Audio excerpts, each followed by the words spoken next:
श्री कृष्ण कहते हैं कि खाली हाथ आए और खाली हाथ चले। जो आज तुम्हारा है कल और किसी का था, परसों किसी और का होगा। तुम इसे अपना समझकर मग्न हो रहे हो। बस यही प्रसन्नता तुम्हारे दुखों का कारण है। यह कथन जीवन के अस्थायी और परिवर्तनशील स्वभाव को उजागर करता है। इसका संदेश है कि हम जो कुछ भी आज अपने पास समझते हैं वह कल किसी और का हो सकता है और परसों किसी और के पास होगा। हम यह सोचकर उन चीजों से जुड़ जाते हैं, लेकिन सत्य यह है कि यह सब कुछ अस्थायी है। जब हम इन भौतिक वस्तुओं और परिस्थितियों से अत्यधिक लगाव और मोह करते हैं, तो यही हमारी मानसिक शांति और सुख शांति के लिए एक बड़ा कारण बनता है। असल में हमारा दुख इस बात में निहित है कि हम उन्हीं अस्थिर और बदलते तत्वों को स्थायी मान बैठते हैं। यदि हम समझ सके कि सब कुछ अस्थायी है, तो हम अपने भीतर सच्ची संतुष्टि और शांति पा सकते हैं।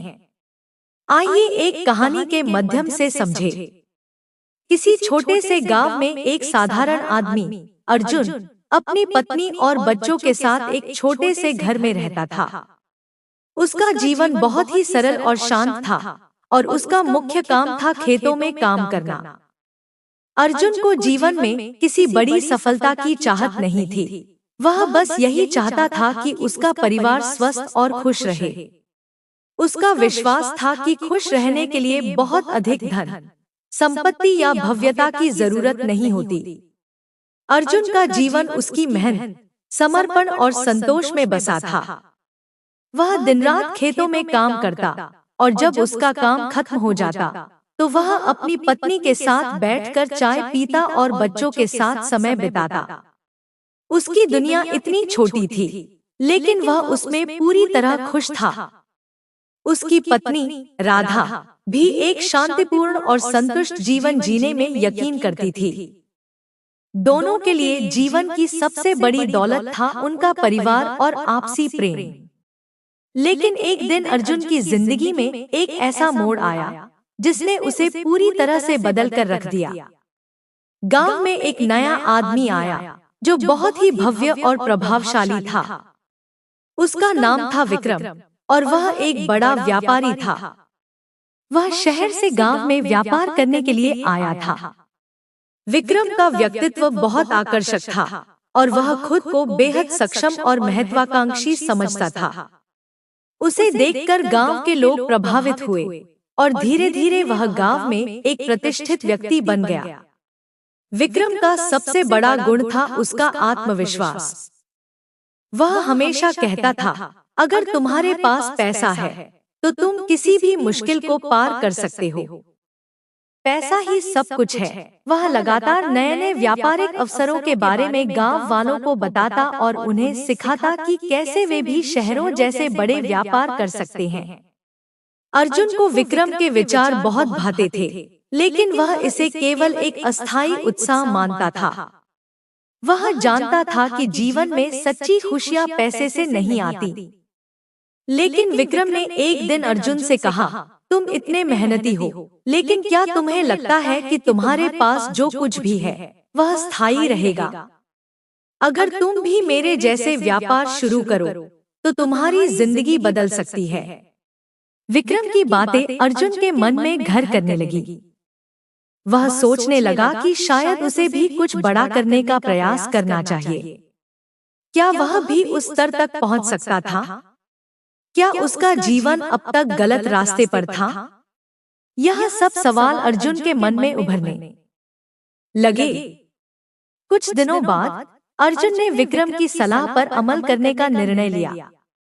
उसने अपनी जमीन और खेती बेच दी और एक छोटे से व्यवसाय की शुरुआत की। शुरुआत में उसे अच्छा मुनाफा हुआ और वह खुश था। उसने अपने परिवार को यह बताया कि अब वे अधिक आरामदायक जीवन जी सकते हैं। वह दिन रात मेहनत करता और धीरे धीरे अपना कारोबार बढ़ाने में सफल होता गया। अब वह पहले से कहीं अधिक संपन्न और प्रभावशाली था। अर्जुन ने अपनी मेहनत और समय का सदुपयोग करना शुरू किया, लेकिन इसके साथ ही उसने यह महसूस किया कि उसकी जीवन शैली में बहुत सारे बदलाव आ गए थे।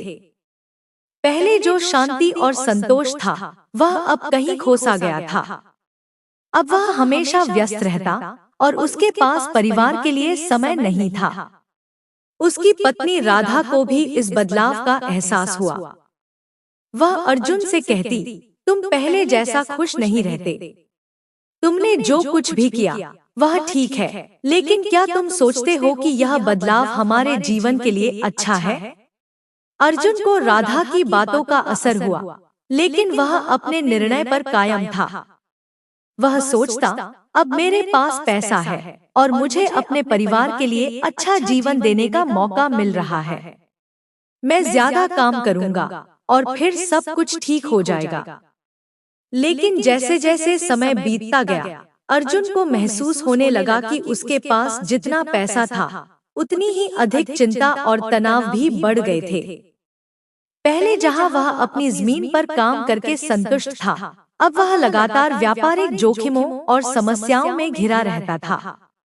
उसे समझ में आने लगा कि जिस सुख की उसने कल्पना की थी, वह अस्थायी था और कभी स्थिर नहीं रहेगा। एक दिन विक्रम अपने पुराने दोस्त से मिलने आया। वह एक बड़े व्यापारिक सम्मेलन में भाग लेने जा रहा था। वह अर्जुन से कहता है, अर्जुन, अब तुम्हें भी समझ में आ गया होगा कि पैसा सबसे बड़ी ताकत है। मैं तुम्हें बता सकता हूँ कि मैं अब कहीं और व्यापार की सोच रहा हूँ, क्योंकि यहाँ मेरे लिए और अधिक संभावनाएं हैं। यह सुनकर अर्जुन चुपचाप खड़ा रहा। उसे विक्रम के शब्दों का सही अर्थ अब समझ में आने लगा था। वह समझ चुका था कि विक्रम और वह दोनों ही अस्थायी चीजों के पीछे भाग रहे थे। उन्हें कभी यह एहसास नहीं हुआ कि जो कुछ भी उनके पास है, वह सिर्फ एक क्षणिक सुख है, जो अंततः दूसरों के पास चला जाएगा। अर्जुन ने महसूस किया कि वह अब जो चाहता था, वह असली सुख नहीं था। उसके पास धन और संपत्ति थी, लेकिन उसने अपनी असली खुशियों को खो दिया था। अपने परिवार के साथ समय बिताने, अपने खेतों पर काम करने और जीवन की साधारण खुशियों को महसूस करने का सुख। वह अब पूरी तरह से समझ चुका था कि जो कुछ भी आज उसका है, वह कल किसी और का होगा। अर्जुन ने एक दिन अपने परिवार के साथ बैठकर यह निर्णय लिया कि वह अब अपने व्यापार को छोड़ देगा और फिर से अपनी पुरानी जमीन पर लौटेगा। उसने विक्रम से भी अपनी बात की और कहा, मैं तुम्हारी तरह बड़ा व्यापारी नहीं बनना चाहता। मुझे अब यह समझ में आ गया है कि जो चीजों का मैं पीछा कर रहा था, वह अस्थायी थी। मुझे अब अपनी जमीन और परिवार के साथ संतुष्ट रहना है। विक्रम ने उसे चौंकते हुए देखा और कहा, तुमने जो फैसला लिया है, वह तुम्हारा है, लेकिन मैं तुम्हें बताना चाहता हूँ कि यह जीवन सिर्फ प्रतिस्पर्धा और संघर्ष का नाम है। अगर तुम एक सफल इंसान बनना चाहते हो, तो तुम्हें अपने आराम और शांति को छोड़ देना होगा। अर्जुन मुस्कुराया और कहा, मैं अब जान चुका हूँ कि असली सुख और शांति में नहीं, बल्कि संतोष में है। मैंने जो कुछ भी किया, वह मेरे लिए एक सबक था।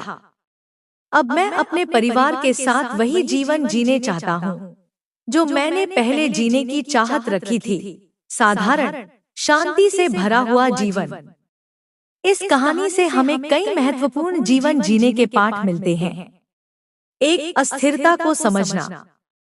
जीवन में जो कुछ भी हमारे पास है, धन, संपत्ति या दुनिया की कोई अन्य चीज, वह अस्थायी है। जैसे अर्जुन ने महसूस किया, जो आज हमारा है, वह कल किसी और का हो सकता है। हमें अपनी चीजों से मोह नहीं करना चाहिए, क्योंकि यह दुनिया हमेशा बदलती रहती है। 2, आध्यात्मिक संतोष। असली सुख भौतिक वस्तुओं या संपत्ति में नहीं होता। अर्जुन ने यह समझा कि जिंदगी का असली सुख परिवार, संतोष और आंतरिक शांति में है। जो हमें शांति और खुशियां देती है, वह हमारी आत्मा की संतुष्टि है, न कि बाहरी चीजें। 3, मूल्यों का महत्व। अर्जुन के निर्णय से यह सीखने को मिलता है कि हमें अपने जीवन के मूल्यों और रिश्तों को महत्व देना चाहिए। जब वह व्यापार में बहुत ज्यादा खो गया, तब उसे यह एहसास हुआ कि उसकी जमीन, उसका परिवार और उसकी जिंदगी का सादगी से भरा रास्ता ही सबसे अधिक महत्वपूर्ण था। 4. संसार की माया।